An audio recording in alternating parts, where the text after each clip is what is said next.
In this video, I'm going to be showing you how to delete your search history on Instagram.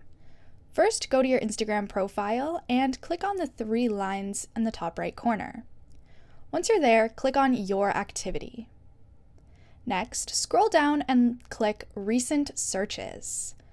Once you're there, you will see that I have no search history, but all you're going to do is click Clear All and it will show a notification that you just have to confirm.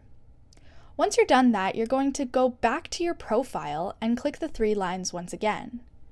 Go to Settings and click on the option that says Help.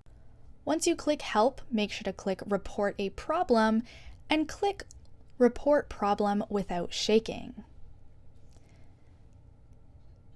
Then, briefly explain what the problem is.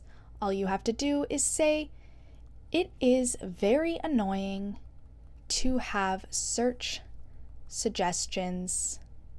Please remove."